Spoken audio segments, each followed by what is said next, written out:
also relies on these financial institutions to sell their debt. That's true of your state government, your local government, your county government, and most certainly your federal government. The federal government of the United States does about $2 trillion a year in bond auctions to pay its bills, and spends about $1.5 trillion a year more than it brings in. And part of the reason you see this cycle continuing is the federal government of the United States has gotten a pretty good deal here. We have a federal government that structurally takes in $1 to $1.5 trillion a year in taxes, less than it pays out in income, and is borrowing 30-year money at 3%. So the more fragile, the more horribly indebted the US government is, the more it's been able to borrow cheaper. You would not get that without active help from the financial markets. A lot of the money the federal government's poured in to help the economy, that didn't help the economy, actually went to something else, which the federal government can very much live with. So they give a lot of money to help the economy, give the banks money. The banks look at the public and like, not that shit again. We tried this, right? We loaned them lots of money, they couldn't pay us back, now they frickin' hate us and we're worried they're gonna burn the bank down. Loading them more money, not interesting. So what, they can come and fire at us with a better graded weapon? Not interesting. Right? So what do? They loan the money to the US government. The US government loans them money for 50 cents per, let's call it 50 basis points. 1/2 of 1%. They take that money, they're supposed to stimulate the economy, they don't, it looks risky. They loan it back to the federal government at 3%. I'll do that deal all day. I'll borrow from you for 50 cents, I'll loan it back to you for $3. You can't go bankrupt, and if you do, it's over anyway. You're the federal government, fuck it. No risk, 6x money. I can't keep all these guys here, I don't do all these research, I'm not gonna hire a ton of people. This does not take a lot of people, but it's okay. I'm not gonna blow up, I'm not gonna go bankrupt, I make a positive return, right? And so you get that, but then you get a federal government that's kind of allowed to spend like crazy without taxing anyone because the recovery isn't working, right? So I guess maybe to partially answer the even better question, I have a hard time remembering that I'm supposed to see the government as an outside agent as opposed to one of the players in the game. It should be, it can be, and sometimes it is, and I'm not really being fair. But I do have a hard time remembering that sometimes. Well, sometimes it is, and it can be, and in some cases it really has been even recently, so it's not really fair, and you're right to point it out. But I have that reason both, I can say I'm probably doing that, it's a bit of a mistake, but it's not totally foundless. I just wanted to point out that you put up as if they were the same thing, blaming in order to not oversimplify, blaming the banks, blaming the government, blaming the people who didn't get raises. Right. That doesn't look like a parallel threesome. How is? No, I'm not saying people who didn't get. People don't decide their wages. But that was as if you were implying that that's. In other words, if you're talking about a total system, yes, the fact that people didn't get wages is much part of the problem as the fact that the banks didn't loan money to businesses who might pay them. Right. But it isn't as if everybody's in it together with the same degree of responsibility. No, of course not. But it's also the desires, though, right? Of like wanting that. Well, everybody wants to get paid enough to live. That's the desire. As opposed to wanting to make enough money in order to get richer and richer and richer no matter what happens. Look, I think that the idea of making as much money as you can and getting as much stuff as you can is not only for the upper class in the United States. That's everybody. But it's not the same thing as wanting to survive.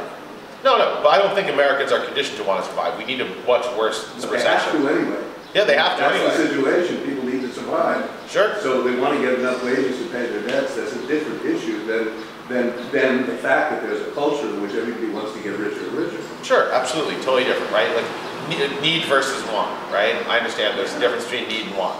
And my argument isn't that individuals set their own wages any more than they set their own credit conditions, right? Individuals are subject to the wage market in which that market is generally rigged against them. And the decline of the American labor movement, the political shift in the United States, and the flood of all kinds of new labor into labor market has shattered the ability of a lot of people to effectively bargain for a livable wage. And we see that in the wage decline. So my argument is that people don't want the wages, or that they're particularly greedy per se, but you do get a general notion that more is always preferred to less from everyone, right? So what becomes interesting is the structuring around who gets what. But yeah, my argument is that individuals cut their own wages or something. Definitely not. And the other big part of the story, not to leave out the government again, is if you look at the amount of government program spending that goes to the bottom 40% of Americans, it's monotonically declined. So if you look at benefits being paid out, now they're disproportionately Social Security, Medicare, Medicaid, and actual programs that are designed to give income or training to low-income people so they can stop being low-income people at some point has shriveled up pretty horrendously, right? So the social safety net has been torn up. The bargaining position of capital versus labor has shifted to the advantage of capital. The organized labor movement has really gone into a kind of long-term structural decline, right? So you have about 8% of private sector employees in a labor union now, off of the high 20s at one point, but not too. More than half of all employees who are unionized now in the United States work for state and local government, and that we're losing those jobs at about 350,000 units a year clip in the last few years. So that's shrinking quick. Private sector shrunk on the auto bailout deal, and you don't get the same, I guess you'd call it class alliance type scenario that you might have once gotten out of Democratic Party machines. That's gone too largely from American politics. Max, I think we need to move to the next phase, right? Yeah. I'd advocate moving to the next phase. Yeah. I think we Do you want to answer the questions for people who've been waiting? Well, there could be questions all afternoon, so let's set a limit on the number of questions. You had a question that I'm looking at. Yeah, one last question.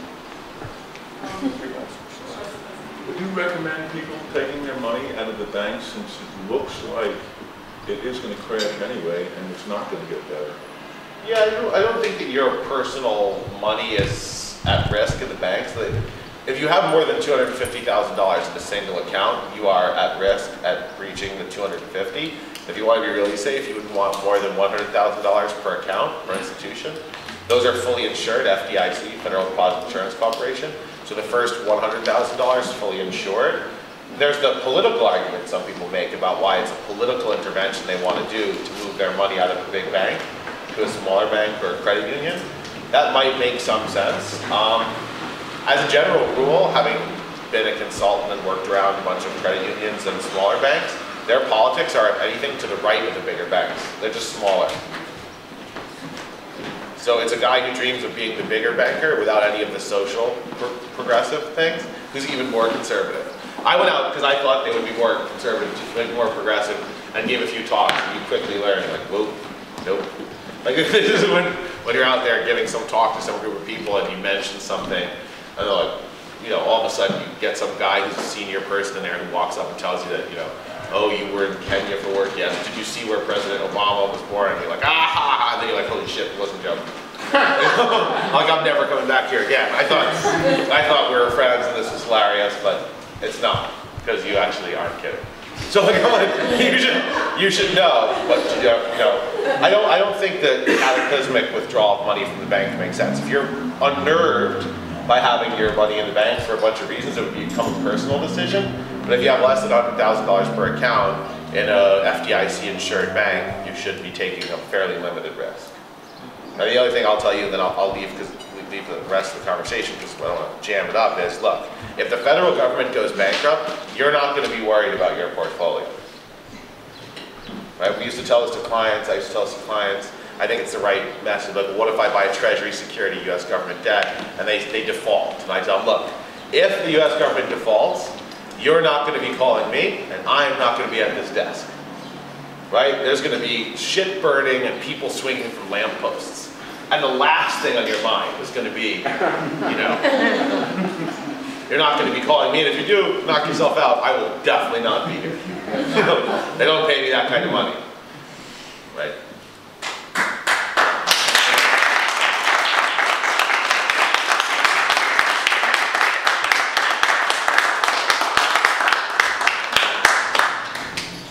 So I think we need to get to the next phase because Blair, you have to leave at 2:30, right? Well, I've rolled that time back, but I would love to participate in more discussion. But if you get me on, I want to go. Yeah, I think what we Mostly need because I got charged up by Dr. Wolff. Okay, well, you can take that the way any way you want. And our next segment has to do with people speaking from Nobody Leaves Hudson Valley and the actual defenders of people in foreclosure.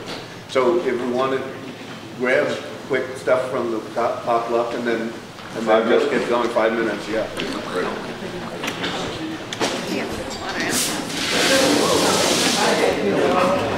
The bankers did it.